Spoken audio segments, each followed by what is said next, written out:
Ahora, en el oráculo del pensamiento y la expresión,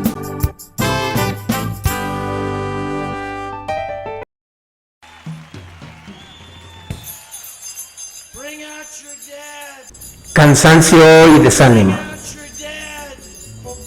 Jim Morrison y su visita por la cañada, a propósito de Solteros Feds.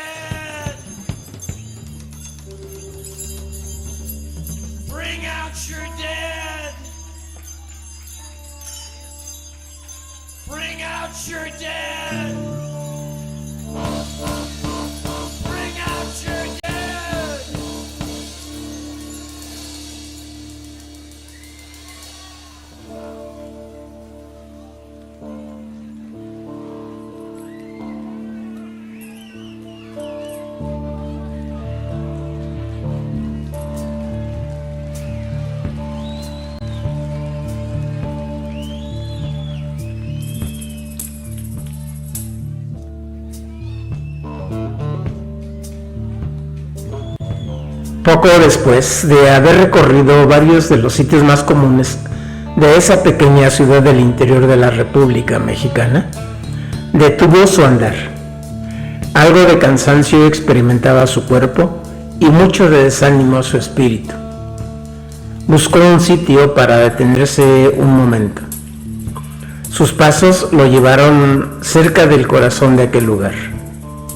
Encontró una especie de pasaje de una dimensión a otra. No es cierto, de una calle a otra. La ciudad estaba, además de hundida, agujerada, a decir de Jim Morrison, que había dejado a sus compañeros de la banda de rock The Doors allá en la Ciudad de México, hospedados en la residencia de Los Pinos, a invitación del hijo de Gustavo Díaz Ordaz, presidente constitucional del país. Él había escapado a la provincia.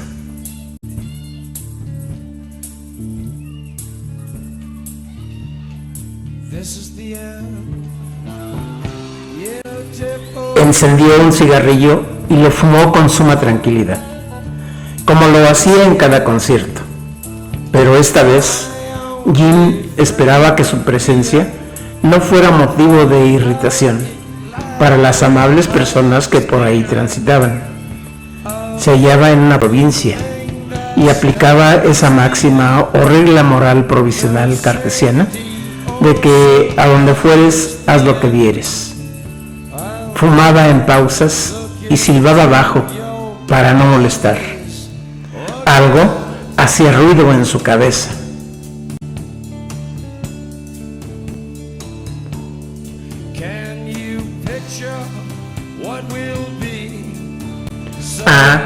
Se hallaba en el pasaje Alexander von Humboldt, en honor al explorador, geógrafo, naturista y astrónomo alemán, que entre 1799 y 1804 anduvo dando el rol por el continente americano. Humboldt estuvo en Guanajuato y supo personalmente de la riqueza de sus minas.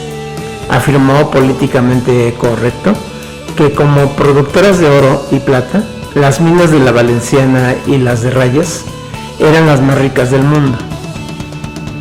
Dijo también una observación sincera, que la riqueza de la minería era proporcionalmente directa a la desigualdad social en México.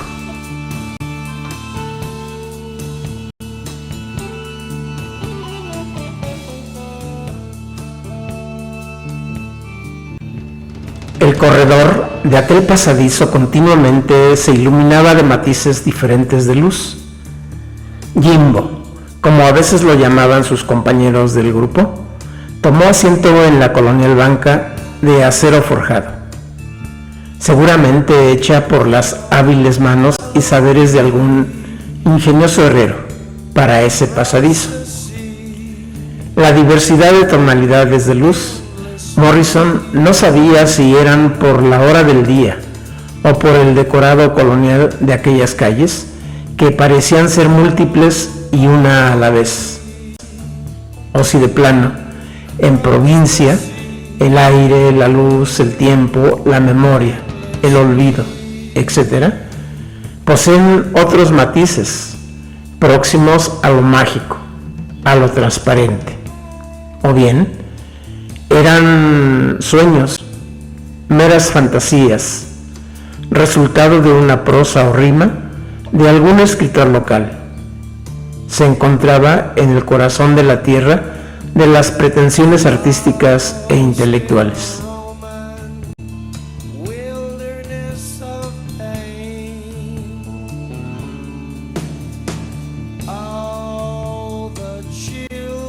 Con los pensamientos y las palabras en las manos, el Rey Lagarto, uno de sus apodos, no pudo evitar hallarse en una encrucijada.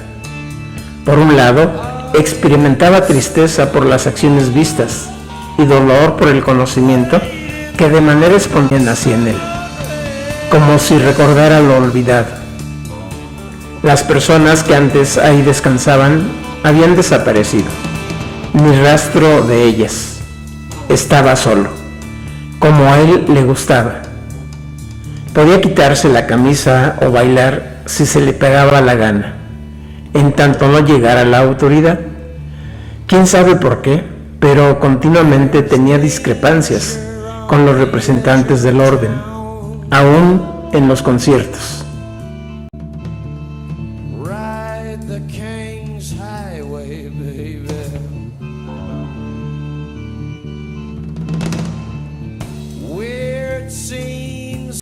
Morrison, ahora recargado con suavidad sobre el grueso y rústico muro de cantera, e imaginando que junto a su perro negro de nombre Sage, experimentaba algo inusitado.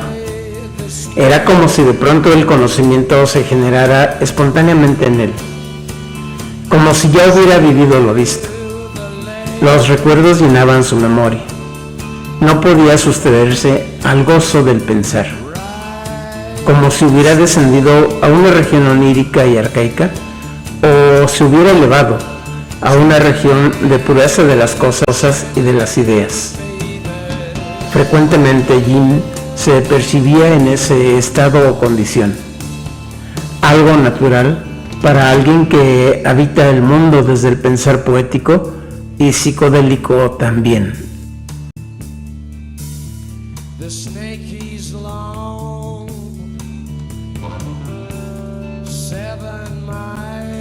La lucidez por la que atravesaba en esos momentos le permitieron entonces a Jim ver que la tranquilidad de esos callejones y los gruesos muros solo eran fachadas que ocultaban una fiesta dionisiaca en cada casa de la cañada.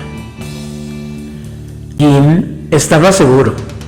Sus sentidos y percepciones le indicaban que en cada recinto tenía lugar una celebración, ritual y ceremonia en la cual no faltaban los excesos. Husmeaba. Trataba de ver hacia el interior de aquellas paredes. Su perro imaginario olfateaba comida y algo más.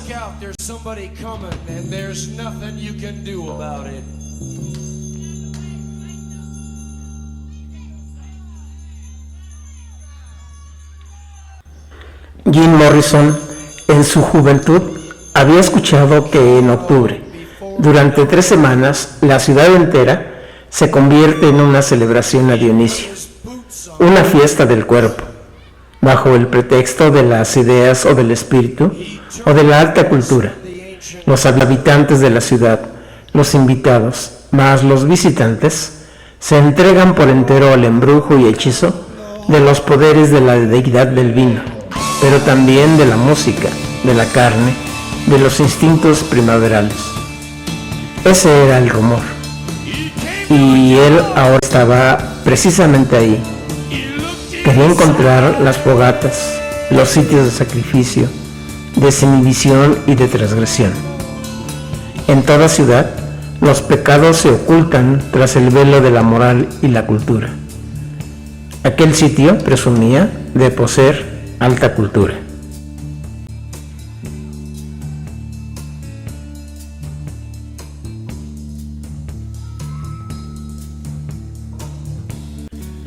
asiduo lector de El origen de la tragedia, texto de Nietzsche, con el que Morrison se daba el lujo de tener harta información respecto a la celebración desenfrenada de las mujeres a la luz de la luna y alejadas de la ciudad.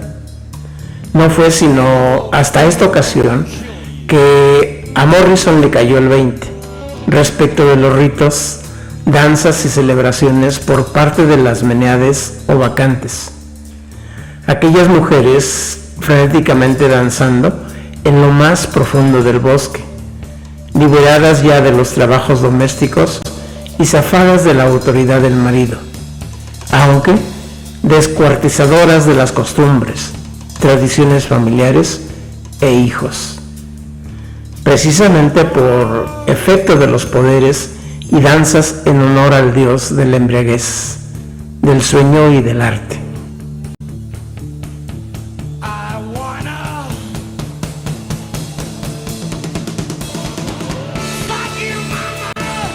Tenía claro las cosas. Experimentó algo de dolor. No sabía en qué parte de su ser, si en el cuerpo, mente o corazón. Vislumbraba que el conocimiento provoca dolor en el alma, más cuando se descubren verdades o cuando se desocultan estas. Se puso de pie. La gente comenzaba a llegar. Decidió continuar sus pasos buscando una salida.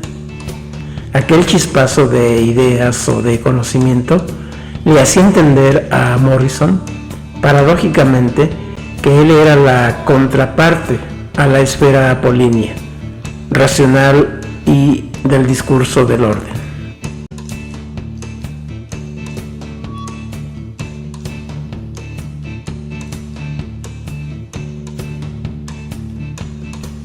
Advertía que el horizonte abierto de la realidad asusta grandemente a quienes tienen puesta su mirada en lo que suelen calificar como el mundo de las epistemes, desde donde juzgan el juego del mundo de la vida, valiéndose del razonamiento lógico y positivo, y por tanto pasan a creer que todo lo referido al mundo de la opinión es simple conjetura y creencia. La fe basa sus representaciones sobre estos dos criterios.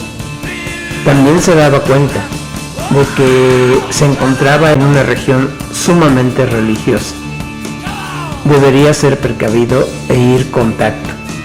No quería herir a nadie. Era tolerante. Hasta ese momento.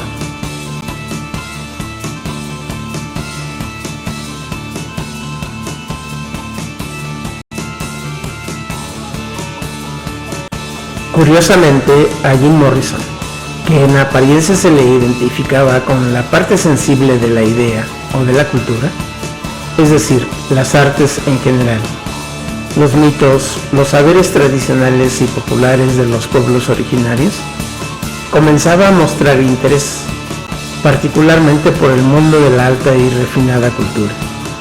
Por primera vez tenía el propósito de integrarse a la fiesta del espíritu. No se había olvidado que el motivo por el que andaba en esa ciudad, dejando a sus compañeros allá en la Ciudad de México, era ver por sí mismo si lo que había leído en su juventud y recientemente había visto en la red de internet era la verdad. Todo era innovación en su naturaleza. Sus sentidos más despiertos que nunca estaban. Su mente, ahora abierta, permanecía.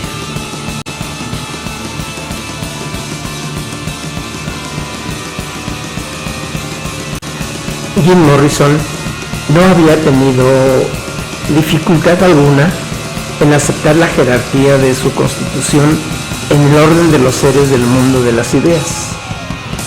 Siempre le había sido suficiente el horizonte arcaico y rupestre, desde el que le tocaba jugar en el vaivén del mundo.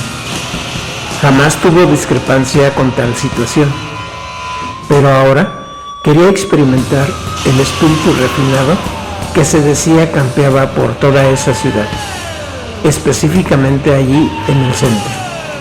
La fiesta del espíritu, de lo fundamental y de lo esencial, al alcance se encontraba. A unos pasos de ahí. Era cuestión de decidirse.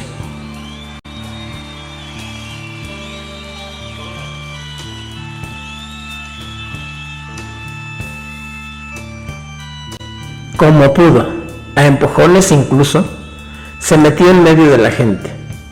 Llegó al mismísimo centro de la fiesta.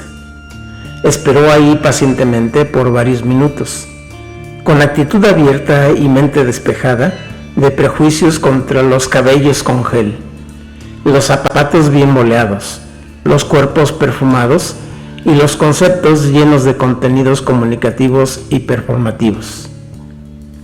Tolerante ante las simulaciones de sépalo todos que por ahí deambulaban. Asimismo, ante las actitudes y discursos de gestión y de sinergia para la gestión de las inteligencias emocionales con los cuales las generaciones actuales suelen comunicarse.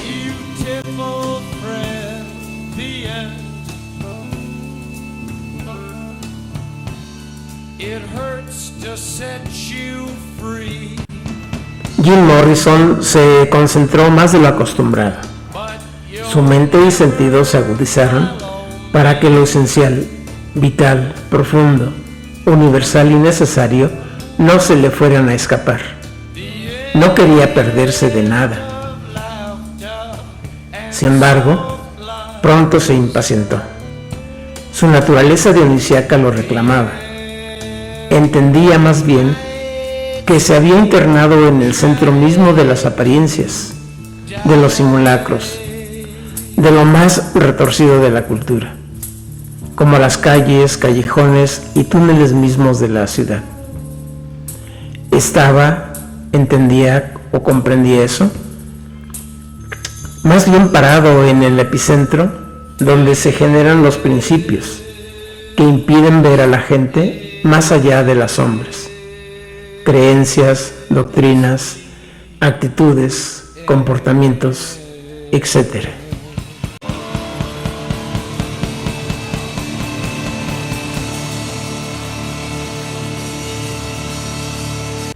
Todavía, en medio de la fiesta del espíritu, esperó algunos momentos, con suma calma, pero al final de todo, entendía que se encontraba en medio de la nada, por no decir del fraude, de lo inauténtico.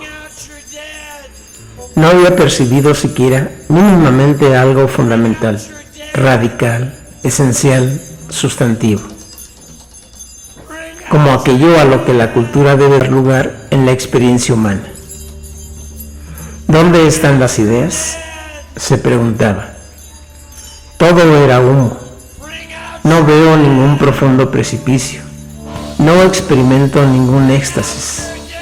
Ninguna revelación cósmica viene a mí o me sobrecoge. Nada de lo que había oído, visto en la red y leído en varios textos resultaba ser verdad. Solo la verdad, pero en su falsedad, era lo que él podía admitir como norma de esa ciudad.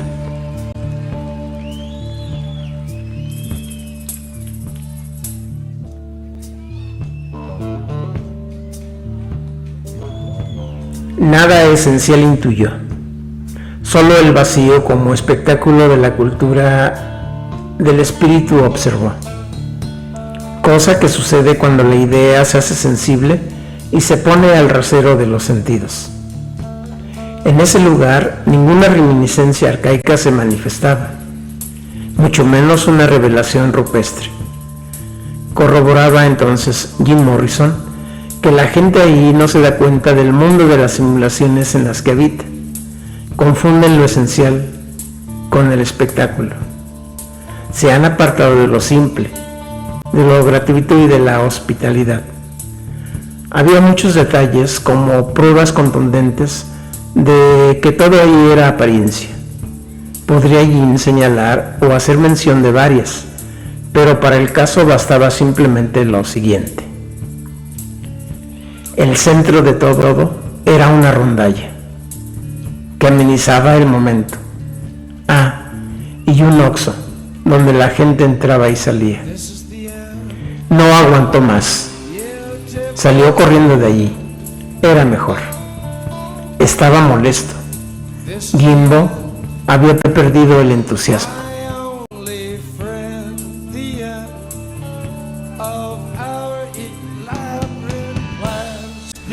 Se encontraba cansado y en desánimo. Huyó de aquel desértico lugar de ideas reales, pero lleno de reflejos de las mismas.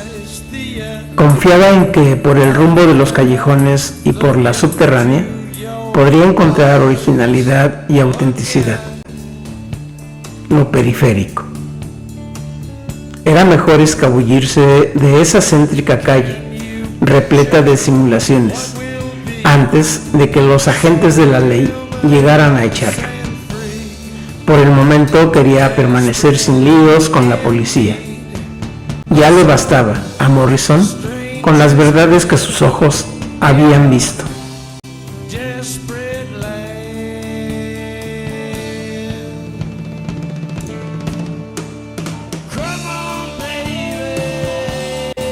Mientras se deslizaba y escabullía entre las personas, Jim pensaba que tal vez, entonces, sea cierto que la imaginación, la fantasía, lo maravilloso, pero también la verdad y lo auténtico, se construyen en las zonas oscuras, periféricas y marginales.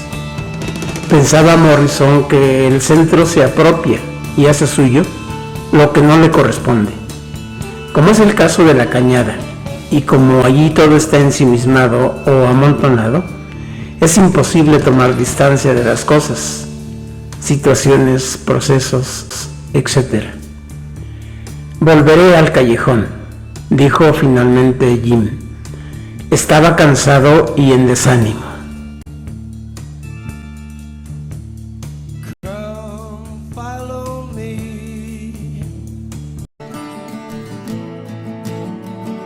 Por su cabeza, como analogía y colofón de lo que le había parecido aquella ciudad, en su recorrido parcial, pasaba la canción de Jaime López.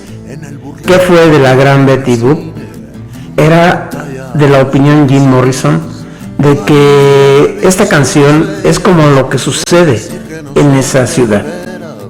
Tan criticadas nos ven todavía, y aunque titilan un poco postizas, me he enamorado de muchas estrellas, pero de todas y ya esto es el colmo.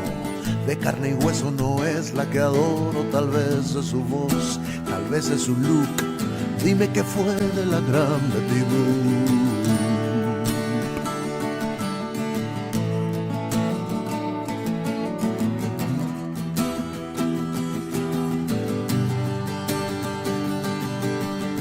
Tantas estrellas y muchas han muerto, que lo que vemos tan solo es un mito. Su resplandor es lo único vivo, como un autógrafo en el firmamento. Brillo perdido y quizá puro cuento. Esa pantalla no es ya de plata, pero de vidrio o de hoja de lata. Aún las amo y no me lamento, pero de todas y ya esto es el colmo. De carne y hueso no es la que adoro, tal vez es su voz, tal vez es su look. Dime qué fue de la gran Betty Boop.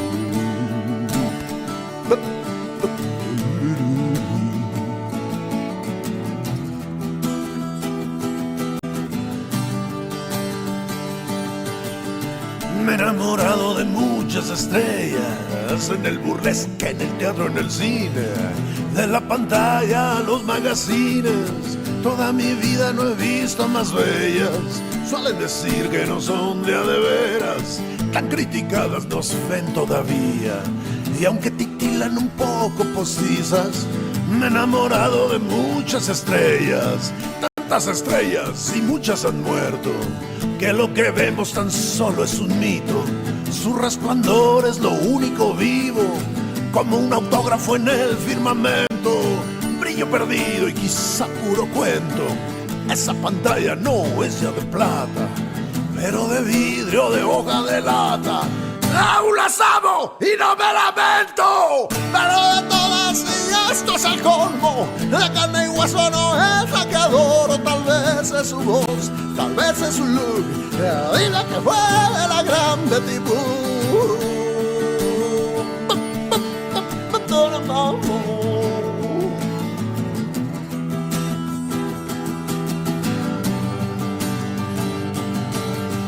Pero de todas y esto es el colmo, de carne y hueso no es la que adoro. Tal vez es su voz, tal vez es su look. Dime que fue la gran Betty Boo.